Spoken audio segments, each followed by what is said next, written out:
A horde of dragons have devastated the realm of Thornshire. The capital city of Ferrum's Fords lies in ruins, and the Queen has issued a decree to her trusted guilds to rebuild the city to its former glory. Which guild are you?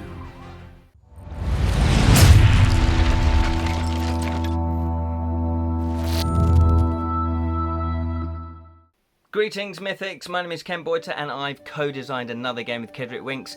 Following our success of the Crooked Crown, I have done a how to play video of that, so check that out. We have Guildlands, which is a 2 to 6 player asymmetric tile laying game where you have to rebuild a city using your guild abilities. There's lots of room for sabotage as well as trying to score your own points to win the game. And as I say, this is a how to play video, because if it was a review video, it'd be a little bit unfair, wouldn't it? Because obviously I'm biased, I'm going to say it's 10 out of 10, which of course the game is. Anyway, how do you play Guildlands? I'll tell you now. Keep watching. You are a guild leader tasked with rebuilding the city by laying tiles, placing and moving your workers, using your guild specific tokens and using your guild specific abilities.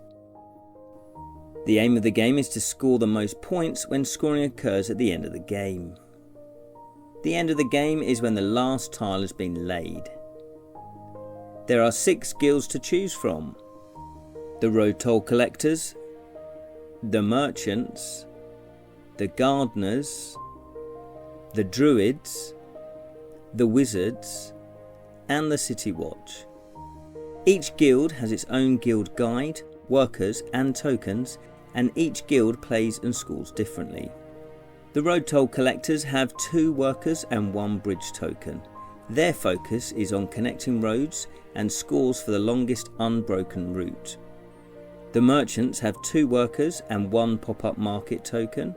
They score based on the largest cluster of market stalls. Gardeners have 2 workers and 2 fountain tokens.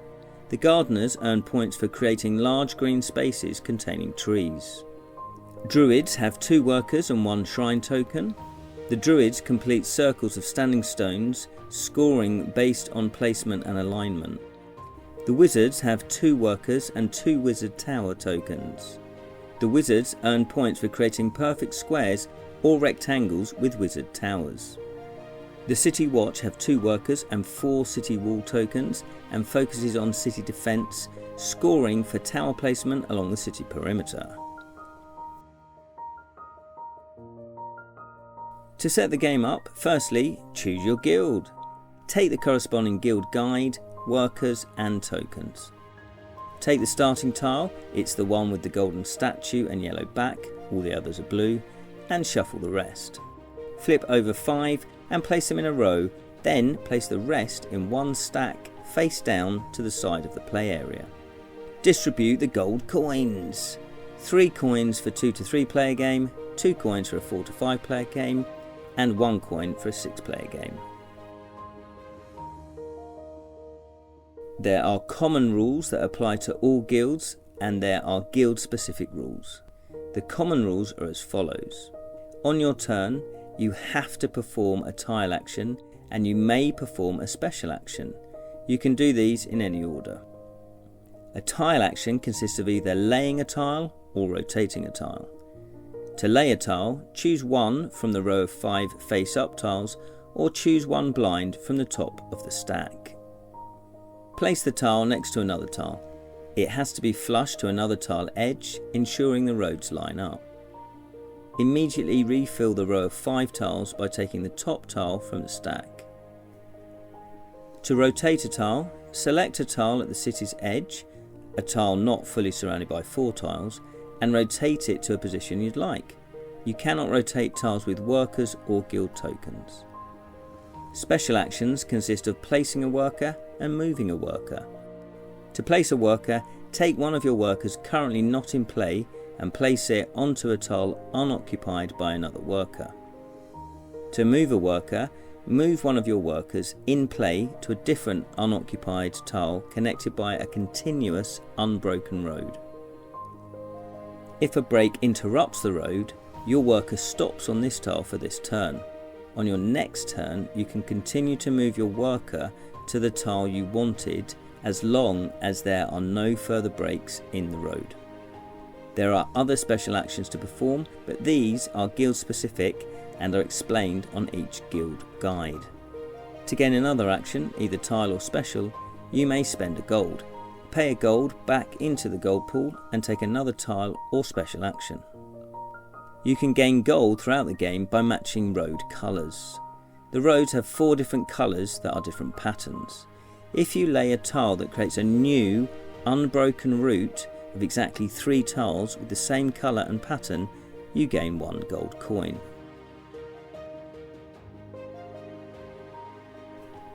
Each guild scores differently and has guild-specific special actions. The road tile collectors score 1 point if your longest road starts on a statue tile, 1 point if your longest road ends on a statue tile, 1 point for each tile in the longest unbroken route, including roads connected by your bridge. Tiles may be used twice in the same route, but only scored once. They have a unique special action of placing the bridge token to connect a gap in a broken road or over a complete tile gap, and therefore continuing the road. They also have an extra tile action. Once per game, lay 3 tiles at once.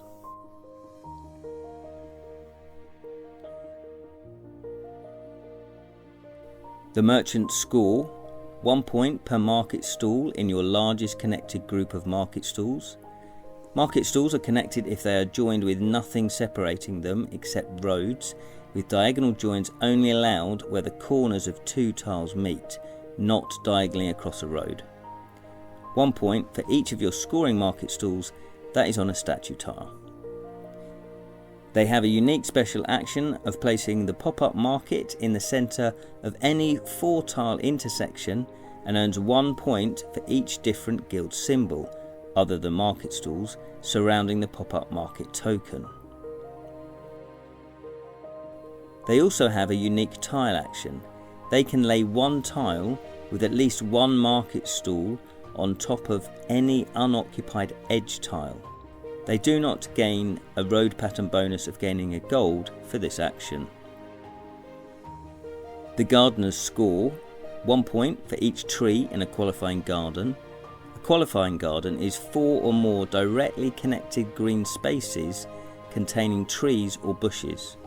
A green space is either a bush or a tree with no road between them. 2 points for each fountain token placed. 1 point for each tile adjacent to a fountain that contains any green spaces. A green space is one with a tree or bush in. 1 point for each statue that is in a scoring garden. The druids score 1 point for each half completed circle of standing stones, 3 points for 3/4 complete, 5 points for a fully complete circle. 1 point for each scoring circle of standing stones that shares a tile with a statue. They also have a tile action of peeking at the top tile of the stack, using this tile or choosing one of the face 5 up tiles. They have a special action of placing their shrine token. 1 point is awarded for each standing stone that is in a straight line with your shrine token. The wizards score 1 point for each wizard tower positioned at the corner of a perfect square or rectangle of any size formed by wizards' towers. A single tower may be part of multiple squares or rectangles, but each tower is only scored once. 1 point for each of your scoring wizard towers that is on a statue tile. The wizards also have a special action of moving another player's worker following the usual worker movement rules. Their other unique special action is to place a wizard tower on another guild's unoccupied symbol, changing the corner of the tile into a wizard tower. The city watch score 1 point for each watchtower on the city's perimeter on the outside edge of a tile, scoring 1 extra point if it shares a tile with a statue.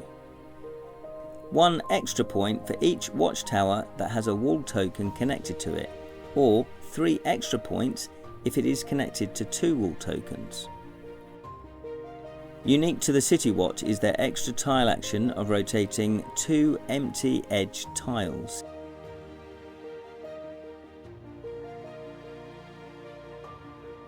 And their unique special action is to place a wall token. These connect 2 or more watchtowers on the perimeter of the city. If at any point a wall token is no longer on the perimeter, it is immediately removed and returned to the player to use again following the wall token placing rules. When the final tile is laid, that player completes their turn, including any special actions, and the game ends. Players calculate their scores based on their guild-specific scoring rules, which are on the back of each guide. In addition to the guild scores, players score extra points for their unspent coins.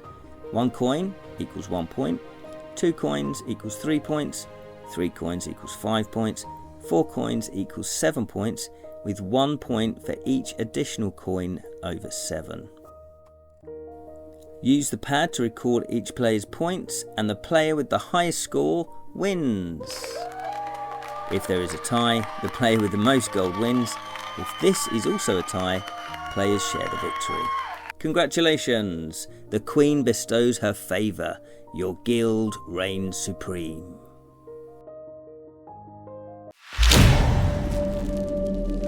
Now, Guildlands is being launched this year, 2025, at Gen Con. So we're very, very excited about that. And Outset Media and Cheatwell Games have very, very kindly invited Kedric and I over to Gen Con to demo the game. We're going to be promoting the game. So if you haven't done so already, you can book your slot to play the game, and you'll be seriously one of the very first people to actually play the game of Guildlands, certainly in America. I don't think anyone's played it in America. I'm not sure, I might be wrong about that, but you can book your slot if you go to Gen Con and you look up how to book an event, and then you will look up Guildlands or Outset Media. I will put the link in the description actually, because then you can just click on the link and then you can book your slot and you can play the game. Certainly you'll be able to learn the game from myself and Kedric, and you should be able to play the game as well, because we should have time to play it. I'm saying that because I've never been before, I don't quite know how it works. But I've been promised that you can play the game, or at least meet us, myself and Kedric, and we will demo the game for you. Obviously if it's a 6-player game, if you've got 6 people, then I won't be able to join in, and it'll be a bit of a shame. Or will I? Because exclusive to conventions and starting with Gen Con, there is going to be an extra guild. Yes, an extra guild. It's the Messengers Guild, and you get your 2 workers, you get your guide, but also you get your custom ponies. Yes, wooden custom ponies. Who doesn't want that? So that's exclusive to conventions. Now the only way you can get hold of that expansion pack is if you buy the game at a convention, starting with Gen Con.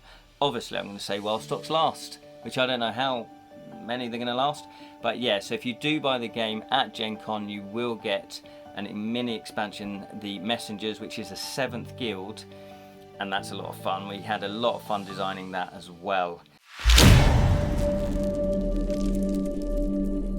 Take care, and may the magic of Guildlands, it's not normally that catchphrase, is it? But may the magic of Guildlands be with you always.